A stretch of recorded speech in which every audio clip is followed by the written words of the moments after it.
Hello students, welcome back to my channel. Student, अगर आप 12th में हैं और आपको बोर्ड एग्जाम देना है तो मैं आपके लिए लेकर आया हूं एक मोस्ट इंपॉर्टेंट वीडियो। स्टूडेंट, इस वीडियो में हम क्लास 12 इंग्लिश ग्रामर के 16 मोस्ट इंपॉर्टेंट क्वेश्चंस को एक ही वीडियो में पढ़ेंगे।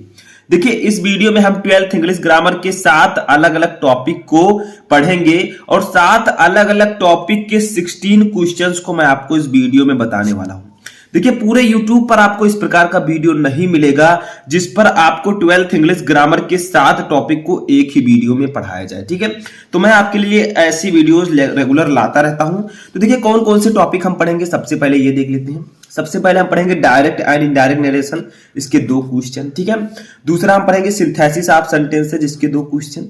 तीसरा ट्रांसफॉर्मेशन, इसके 2 क्वेश्चन। ठीक है, चौथा सिंटैक्स, इसके भी हम 2 क्वेश्चन पढ़ेंगे। पांचवा है एंटोनिम, इनके 3 क्वेश्चन। और छठवां टॉपिक है सिनोनिम्स, इनके 3 क्वेश्चन। और सातवां टॉपिक जो हमारा होगा वो होगा वन वर्ड सब्स्टिट्यूशन, इसके 2 क्वेश्चन। तो टोटल देखा जाए तो कितना होगा, 2 2 4 2 6 2 8 3 11 3 14 2 16। टोटल मैं आपको 16 क्वेश्चन इस वीडियो में आंसर के साथ बताऊंगा। ठीक है, तो चलिए हम एक एक टॉपिक के एक एक क्वेश्चन को पढ़ते हैं। तो हो सके तो इस वीडियो को ज्यादा से ज्यादा लाइक कीजिएगा। देखिए, सबसे पहला टॉपिक हमारा है डायरेक्ट एंड इनडायरेक्ट नरेशन। ठीक है, ये तो आपको पता ही है कि आपको क्या करना है, डायरेक्ट नरेशन को इनडायरेक्ट में कन्वर्ट करना है। जैसे फर्स्ट क्वेश्चन है, देखिए, my teacher said to me work hard and you will surely succeed. यानी कि मेरे अध्यापक ने मुझसे कहा वर्क हार्ड, कठिन परिश्रम करो, and you will surely succeed, और निश्चित ही तुम सफल हो जाओगे। ठीक है, तो देखिए, डायरेक्ट स्पीच हमें दिया गया, इसको हमें इनडायरेक्ट में कन्वर्ट करना है। सबसे पहले आपको देखना है कि रिपोर्टेड क्लास में कौन सा सेंटेंस है। तो देखिए, ये इंपरेटिव सेंटेंस है। वर्क हार्ड, कठिन परिश्रम करो और तुम निश्चित ही सक्सेस हो जाओगे। ठीक है, तो देखिए यहां पर हम क्या करेंगे, लिखेंगे माई टीचर। अब देखिए, टीचर क्या कर रहा है बताइए। टीचर जो है एडवाइस दे रहा है कि तुम कठिन परिश्रम करो, निश्चित ही तुम सफल हो जाओगे। ठीक है, तो वो एक प्रकार का एडवाइस दे रहा है, सलाह दे रहा है। तो यहां पर सेड टू के स्थान पर हम एडवाइस्ड लिखेंगे। ठीक है, तो माई टीचर एडवाइस्ड मी। ठीक है, अब इंपरेटिव सेंटेंस में हम टू का यूज करते हैं, टू वर्क हार्ड एंड। अब देखिए, एंड लिखिए, फिर आप लिख दीजिए, यहां पर आप लिख दीजिए थोड़ा सा टोल्ड, एंड टोल्ड दैट, और बताया कि। ठीक है, क्या बताया, यू है सेकंड पर्सन का प्रोनाउन, ये बदलेगा, ऑब्जेक्ट है, ऑब्जेक्ट है मी के लिए हम सब्जेक्टिव केस लिखेंगे आई। ठीक है, आई। अब हम लोग लिखेंगे, देखिए यहां पर बिल है तो ये बदल जाएगा वुड में। ठीक है, तो आई वुड, बिल वुड में बदल जाता है। ठीक है, आई वुड श्योरली सक्सीड। ठीक है, बस इतना ही आपको लिखना है। देखिए, my teacher advised me to work hard and told that I would surely succeed. यहां पर टोल्ड दैट अगर आप लिख देंगे, क्योंकि यहां पर दूसरी बात हो गई। ठीक है, तो यहां पर आप टोल्ड दैट का यूज कर सकते हैं। ठीक है, दूसरा हमारा देखिए है डायरेक्ट स्पीच, कि Hari said to Ram have you completed your homework. यानी कि हरी ने राम से कहा, क्या तुमने अपना होमवर्क कंप्लीट कर लिया है। बताइए कौन सा, सबसे पहले देखिए कौन सा सेंटेंस है, ये इंट्रोगेटिव सेंटेंस है क्योंकि हैव आगे लगा है, हेल्पिंग वर्ब। ठीक है, अब बताइए कौन सा टेंस है, ये है प्रेजेंट परफेक्ट टेंस। क्यों, क्योंकि इसमें हैज या हैव का यूज हुआ है और वर्ब की थर्ड फॉर्म का यूज हुआ है, तो ये प्रेजेंट परफेक्ट टेंस है। ठीक है, तो देखिए, जब हम इसे इनडायरेक्ट में कन्वर्ट करेंगे तो ये पास्ट परफेक्ट टेंस में कन्वर्ट हो जाएगा। तो लिखिए, हम लिखेंगे हरी। ठीक है, अब जो आपका रिपोर्टेड क्लास है ये इंट्रोगेटिव सेंटेंस में है, तो सेड टू के स्थान पर हम लिखेंगे आस्क्ड या इंक्वायर्ड ऑफ का भी आप यूज कर सकते हैं। तो हरी आस्क्ड राम। अब जब ये इंट्रोगेटिव है, हेल्पिंग वर्ब आगे लगा है, तो हम लिखेंगे यहां पर इफ का यूज करेंगे। ठीक है, अगर यहां पर क्वेश्चन वर्ड होता तो हम डायरेक्टली क्वेश्चन वर्ड का यूज करते। ठीक है, बट यहां पर हेल्पिंग वर्ब आ गया तो इफ का यूज करेंगे। फिर सब्जेक्ट लिखेंगे, देखिए यू है सेकंड पर्सन का प्रोनाउन, ये बदलेगा ऑब्जेक्ट से, ऑब्जेक्ट है राम के लिए हम सब्जेक्टिव केस लिखेंगे ही। ठीक है, अब देखिए, ये प्रेजेंट परफेक्ट टेंस है, ये जब इनडायरेक्ट में कन्वर्ट होगा तो पास्ट परफेक्ट टेंस में कन्वर्ट होगा। तो पास्ट परफेक्ट टेंस में हम हैड का यूज करते हैं, वर्ब की थर्ड फॉर्म, तो कंप्लीटेड आपका ऐसे ही रहेगा, कंप्लीटेड। अब देखिए, ये क्या है, योर है सेकंड पर्सन का प्रोनाउन, बदलेगा ऑब्जेक्ट से, ऑब्जेक्ट है राम के लिए हम ही का यूज करेंगे, और ही के लिए अपने की अंग्रेजी क्या लिखेंगे, हिज। ठीक है, हिज होम वर्क। ठीक है, देखिए आप यहां से भी देख सकते हैं। देखिए हमने यू के स्थान पर ही लिखा, अब ही के लिए हम अपने की अंग्रेजी हिज लिखेंगे। ठीक है, तो यहां से भी आप आइडिया लगा सकते हैं।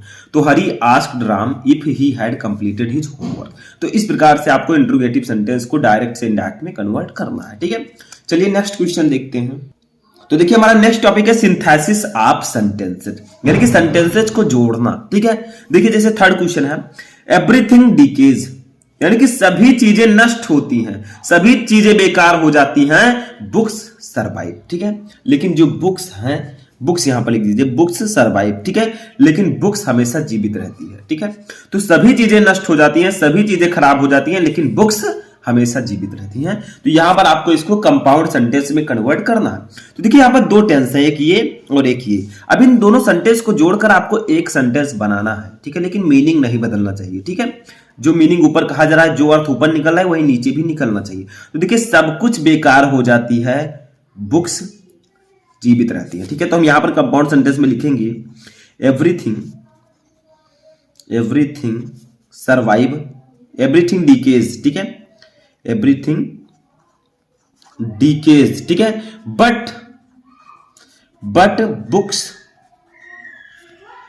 सर्वाइव। ठीक है, everything decays but books survive, यानी कि सभी चीजें नष्ट हो जाती हैं लेकिन किताबें जीवित रहती हैं। ठीक है, तो इस प्रकार से आपको ये बनाना है।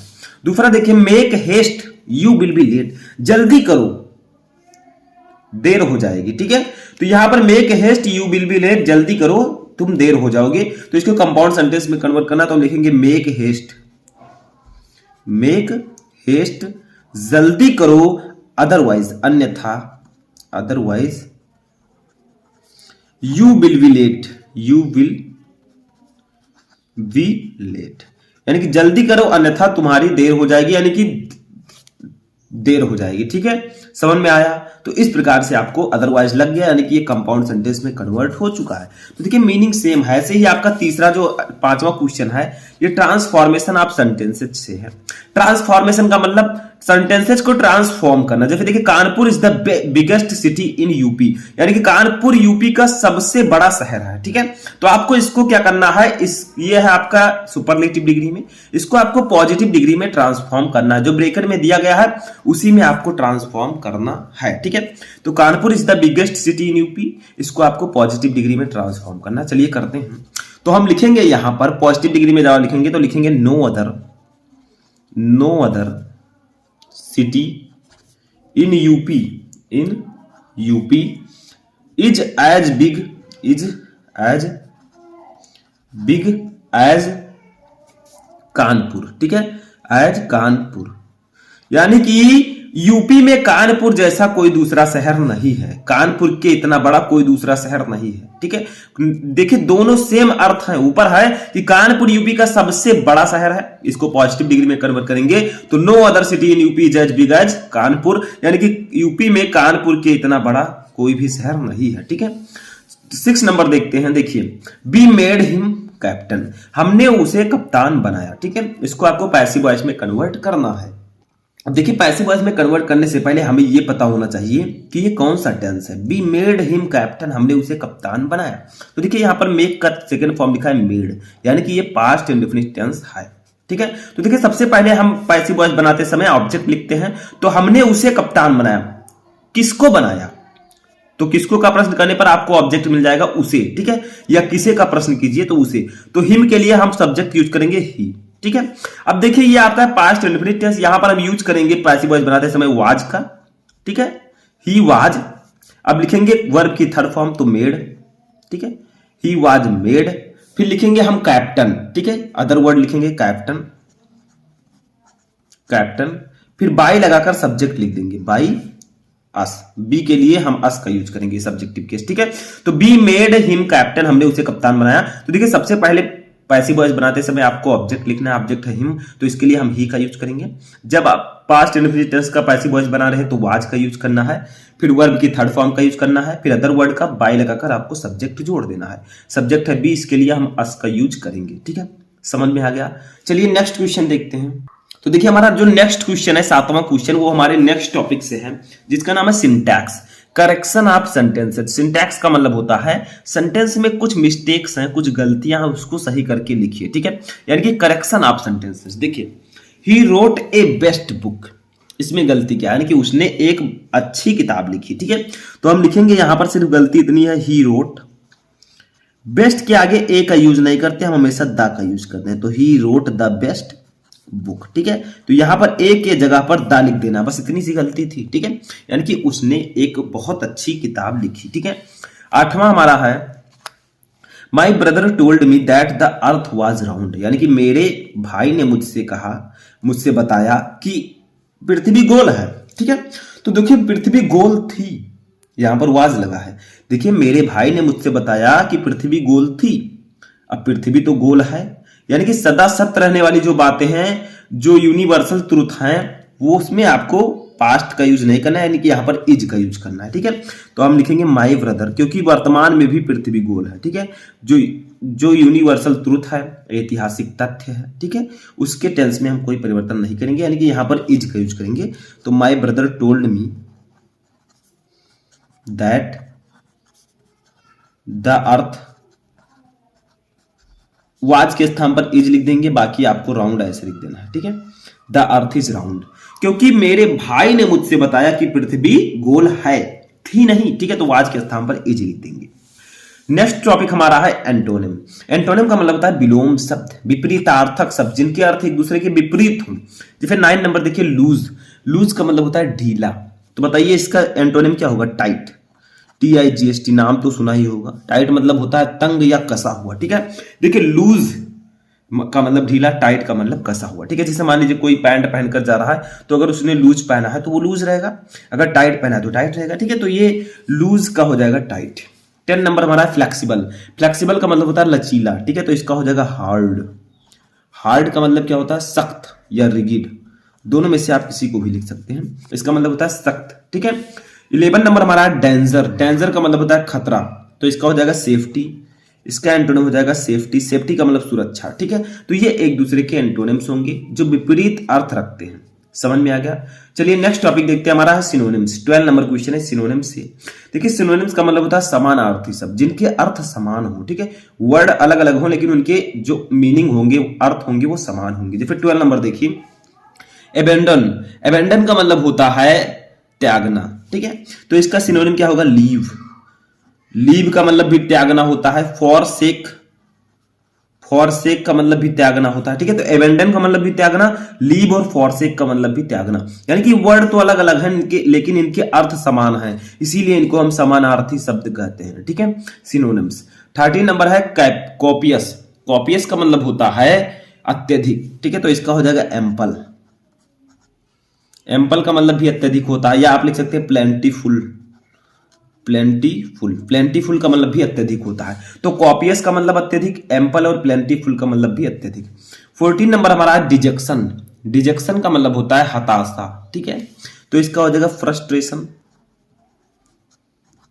फ्रस्ट्रेशन, फ्रस्ट्रेशन का मतलब भी हताशा, या आप लिख सकते हैं डिप्रेशन। डिप्रेशन का नाम तो आप लोगों ने शायद सुना हो, डिप्रेशन का मतलब भी होता है हताशा, ठीक है। तो डिजेक्शन का मतलब भी हताशा, फ्रस्ट्रेशन और डिप्रेशन का मतलब भी हताशा या चिंता, ठीक है। चलिए नेक्स्ट क्वेश्चन देखते हैं। तो देखिए हमारा 15 नंबर क्वेश्चन है वन वर्ड सब्स्टिट्यूशन से। वन वर्ड सब्स्टिट्यूशन का मतलब क्या होता है, अनेक शब्दों के लिए एक शब्द, ठीक है। जैसे देखिए, 2 children born of the same mother at one and the same time, यानी कि एक ही समय पर एक ही मां से जन्म लिए हुए 2 बच्चे, उनको हम क्या कहेंगे, एक वर्ड में। देखिए एक ही समय पर एक ही मां के द्वारा जन्म लिए गए 2 बच्चे, उनको हम लोग कहेंगे इंग्लिश में एक वर्ड में ट्विंस। ट्विंस का मतलब होता है जुड़वा बच्चे, ठीक है। तो वही ऊपर कहा गया, इसके लिए मैंने एक वर्ड चूज किया, ट्विंस, ठीक है।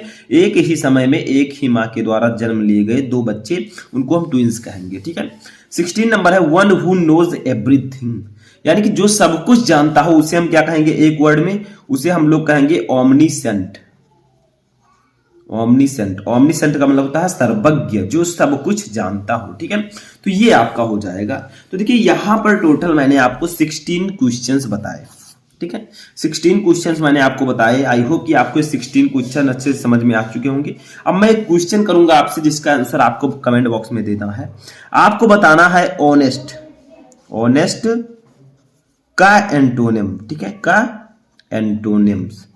ऑनेस्ट का एंटोनिम्स क्या होगा? ऑनेस्ट का विलोम शब्द, ऑनेस्ट का मतलब होता है ईमानदार, ठीक है, इसका विलोम शब्द आपको बताना है। तो आई होप कि आपको ये 60 क्वेश्चन अच्छे से समझ में आ चुके होंगे। मैंने आपको इसमें 7 अलग अलग टॉपिक के 16 क्वेश्चंस बताए। कैसा लगा आपको वीडियो कमेंट बॉक्स में बताएं। हम मिलेंगे नेक्स्ट वीडियो में नेक्स्ट टॉपिक के साथ। तब तक आप लोग अपनी तैयारी करते रहें।